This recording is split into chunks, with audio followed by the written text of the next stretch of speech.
dipuji capek nataku, terbang tinggi kemana saja, terus mengisi dalam hatinya. Assalamualaikum warahmatullahi wabarakatuh.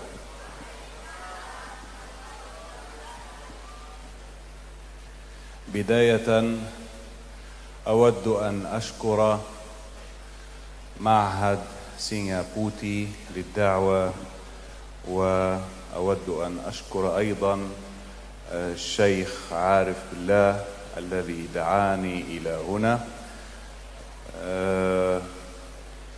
وسأحاول أن أتكلم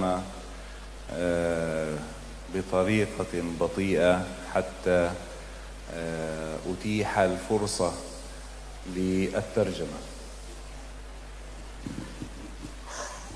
Assalamualaikum warahmatullahi wabarakatuh. Bismillah, alhamdulillah, wassalatu wassalamu ala rasulillah, wa la hawla wa la quwwata illa billah, ma ba'dah. Rabbi shrah li sadri wa yassir li amri wahlul 'uqdatam min lisani yafqahu qawli.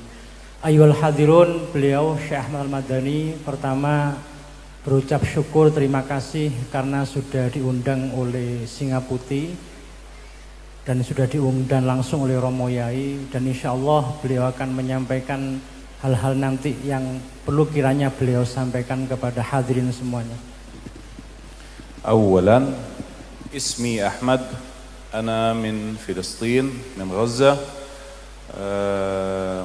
جئت إلى إندونيسيا لدراسة الدكتوراه في جامعة إيرلنغا، وتخرجت الحمد لله، والآن أنا أسكن في مدينة سدور.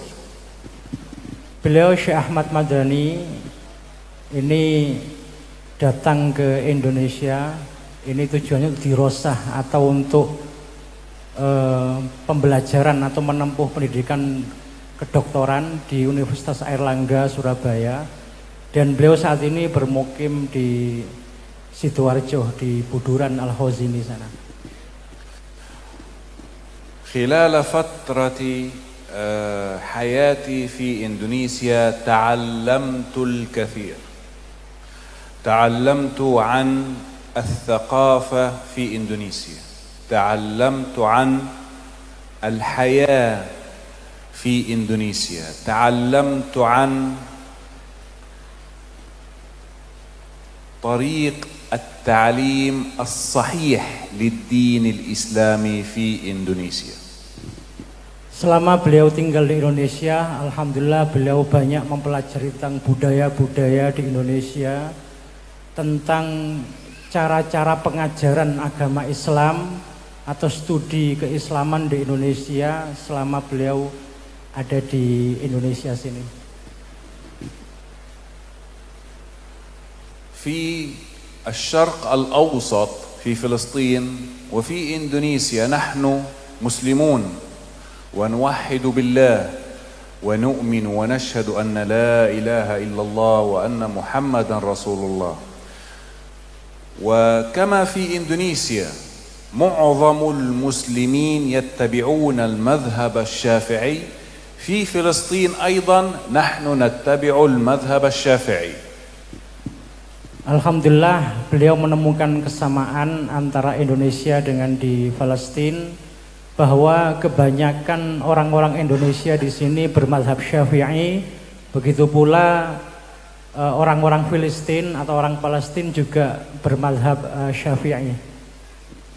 ولكن يمكن أن يوجد بعض الاختلافات في الحياة هنا في إندونيسيا والحياة في فلسطين، ولكن بشكل عام الرجل العربي من فلسطين يستطيع التأقلم بسرعة هنا. Namun demikian, walaupun ada persamaan antara mazhab yang dianut oleh orang-orang Indonesia dengan di Palestina, tetap saja ada perbedaan, utamanya di dalam hal kepribadian, dalam hal apa yang ingin ditonjolkan antara orang-orang Indonesia dengan orang-orang Filistin.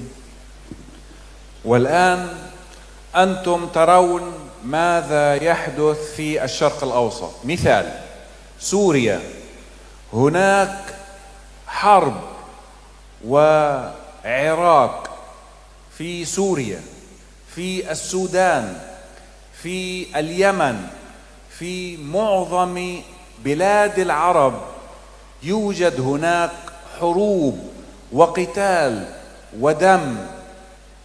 هنا في إندونيسيا الحمد لله يوجد أمن وأمان، يوجد فرصة للحياة، فرصة للتعليم والتعلم. Perbedaan yang cukup mencolok antara di Indonesia dengan di Timur Tengah. Di Timur Tengah ini hari-hari ini tengah banyak konflik, tengah banyak peperangan, terjadi pembunuhan di mana-mana. Beda halnya dengan yang ada di Indonesia. Di Indonesia ini cukup aman, utamanya untuk keadaan belajar. Sangat mendukung sekali, berbeda halnya dengan yang di Filistin ataupun yang ada di negara-negara Timur Tengah lain seperti di Yaman, di Irak atau negara Timur Tengah lain. Ini terjadi banyak konflik. Itulah yang membedakan antara kondisi di Indonesia dengan di negara-negara Timur Tengah. أول حل عندنا في الشرق الأوسط لإيجاد حل لمشكلة هو القتال، هو الدم. أما هنا في إندونيسيا إذا كانت إندونيسيا أو الإندونيسيين يعانون من مشاكل فأول حل لهم هو الحوار، هو المناقشة، هو التكلم مع الطرف الآخر. وهذا فرق شاسع بين الشرق الأوسط وبين إندونيسيا. Perbedaan yang mendasar dalam hal menemukan atau dalam hal menghilangkan kemuskilan, menghilangkan kesulitan. Kalau di negara Arab untuk menghilangkan kesulitan atau keruwetan maka ditempuh dengan cara pembunuhan, ditempuh dengan peperangan.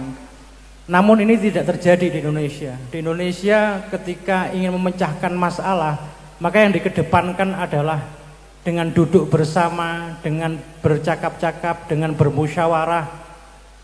Yang ini tidak ditemukan di negara-negara Timur Tengah, karena di sana semua permasalahan itu lebih banyak diselesaikan dengan jalur peperangan ataupun pembunuhan. المقصود من كلامي أننا في بلاد العرب معظم المسلمين الذين يتعاملون بالدين يجد هناك فهما خاطئا للدين في طريقة التعامل. وحديث رسول الله صلى الله عليه وسلم الدين النصيحة وليس الدين القتال أو الدين الصراعات. إذن هنا في إندونيسيا عندما أنتم تدرسون الدين الإسلامي تدرسونه بطريقة صحيحة تساعدكم على الحياة. إذن فالإندونيسيين يدرسون الدين على الفهم الصحيح للدين. Yang dimaksud dengan ketika ada permasalahan di Timur Tengah ini lebih banyak diselesaikan dengan pembunuhan, ini karena dipicu oleh pemahaman keagamaan yang salah. Padahal Rasulullah sudah bersabda ad-dinun nasihah, agama adalah nasihah. Namun ini tidak ditemukan di sana. Lagi-lagi ya dikarenakan terjadi kesalahpahaman tentang masalah agama di sini.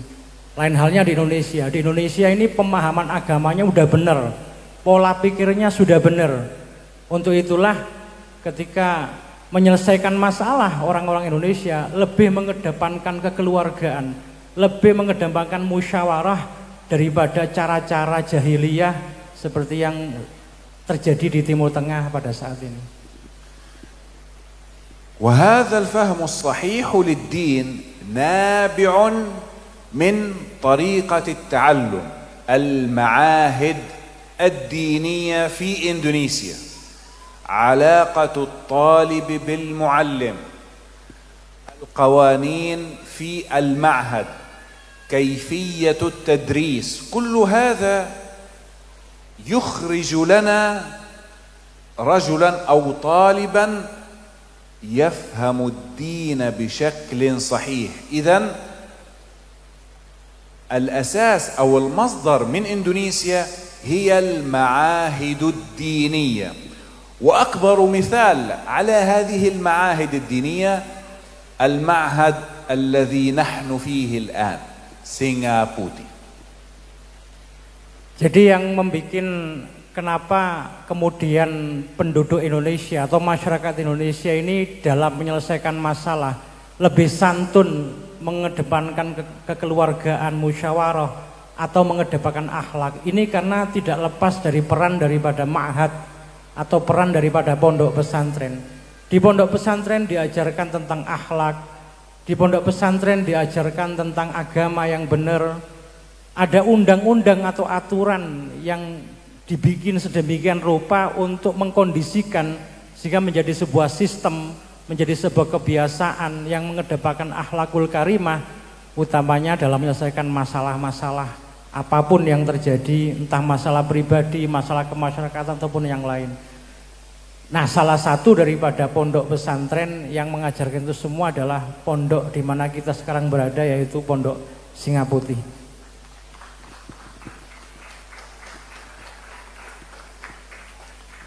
لماذا؟ لأننا في منطقة الشرق الأوسط لا نملك هذا الطريق، طريق المعاهد الدينية كإندونيسيا. هنا في إندونيسيا في كل مدينة، في كل قرية، في كل منطقة يوجد معهد ديني يهتم بالطلاب ويعلمهم الدين على الطريق الصحيح. ولكن في الشرق الأوسط نحن لا نملك هذا الطريق، لا يوجد هذا المجال. يمكن يوجد في مكة بشكل قليل، في المدينة، في اليمن، في حضرموت أو مأرب، ولكن بشكل عام طريق المعاهد الدينية في إندونيسيا أكثر من المعاهد في منطقة الشرق الأوسط. ومن هنا أتمنى أن نأخذ هذا الطريق منكم، من الإندونيسيين، وحتى نقدر على فهم الدين كما tafhamunahu antum. Ini ada pesan menarik dari Syekh yang kayaknya butuh diapresiasi sebagai kebanggaan kita selaku orang Indonesia. Jadi pondok-pondok pesantren di sini justru tidak ditemukan di Timur Tengah sana. Mayoritas atau kebanyakan tidak ditemukan. Jadi kalau panjenengan istilahnya itu memandang bahwa Timur Tengah itu memang lahirnya agama Islam di sana, ilmu-ilmu turas, ilmu-ilmu luar biasa lahir dari sana. Namun sistem pendidikan ma'had atau pendidikan pesantren di sini malah tidak ditemukan di sana. Berbeda halnya dengan di Indonesia, hampir di setiap tempat, setiap kota itu ada ma'had, ada pondok pesantren ayyuhal hadirun. Memang ada sebagian kecil pondok pesantren yang mirip di Indonesia, tapi terbatas seperti di Mekah, di Madinah, di Yaman itu ada, tapi tidak sebanyak yang ada di Indonesia. Untuk itulah kata Syekh tadi, malahan beliau atamanna, beliau berharap-harap ayyuhal hadirun agar beliau yang seharusnya tempatnya ilmu di sana, lahirnya agama Islam di sana, malah beliau karena lihat santunnya orang Indonesia, karena gembelengan pondok pesantren ini, beliau dan yang lainnya kepingin belajar dari orang Indonesia bagaimana beragama Islam yang baik, agama yang rahmatan lil alamin, agama yang mengedepankan sopan santun dan akhlakul karimah seperti misi yang diusung oleh Rasulullah Muhammad SAW.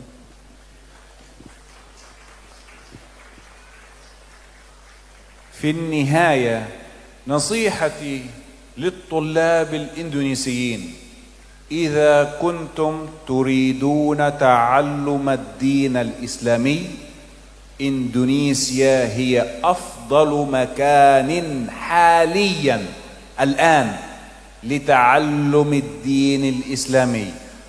ومثال على ذلك المعهد في سنغافورة. المعهد في سنغافورة يعلم الدين الإسلامي بطريقة صحيحة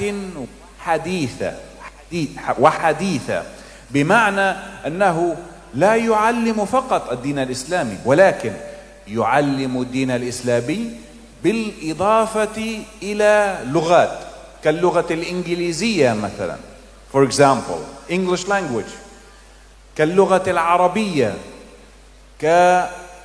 كالتعرف على ثقافات أخرى كالثقافة العربية أو الثقافة الأوروبية. فنصيحتي للطلاب أن يأتوا ويتعلموا في معهد سنغافورة. Jadi pesan Syekh kepada para santriwan-santriwati, siapapun yang kebetulan berkesempatan untuk mondok ataupun bagi wali santri yang kebetulan anak-anaknya masih belum di pondok, kalian harus bangga menjadi seorang santri, utamanya santri di pondok pesantren Indonesia. Kenapa? Ya karena di pondok pesantren ini menurut Syekh tidak melulu belajar masalah ilmu agama. Di sana diajarkan tentang budaya, di sana diajarkan ilmu-ilmu pengetahuan lain yang sesuai tuntutan zaman, ilmu bahasa Inggris, kemudian ilmu keterampilan yang lain. Jadi komplit. Pondok pesantren ini sudah menjadi sebuah lembaga pendidikan yang tidak murni mengajarkan agama dan akhlak, tapi hal-hal lain yang dibutuhkan oleh anak-anak zaman sekarang untuk nanti bisa lebih memajukan Indonesia Raya dan juga membanggakan orang tua dan masyarakat. أعتقد أن هذا يكفي مني. آسف على الإطالة وجزاكم الله عني كل خير. وفي النهاية أريد الدعاء: اللهم احفظ إندونيسيا، اللهم احفظ إندونيسيا وفلسطين، اللهم احفظ إندونيسيا وفلسطين، اللهم اجعل هذا البلد آمنا مطمئنا سخاء رخاء وسائر بلاد المسلمين. اللهم احفظ إندونيسيا، اللهم احفظ إندونيسيا، اللهم بارك في هذا المعهد وأهله، اللهم بارك في هذا المعهد وأهله، اللهم بارك في هذا المعهد وأهله. ربنا آتنا في الدنيا حسنة وفي الآخرة حسنة وقنا عذاب النار. وآخر دعوانا أن الحمد لله رب العالمين ببركة الفاتحة.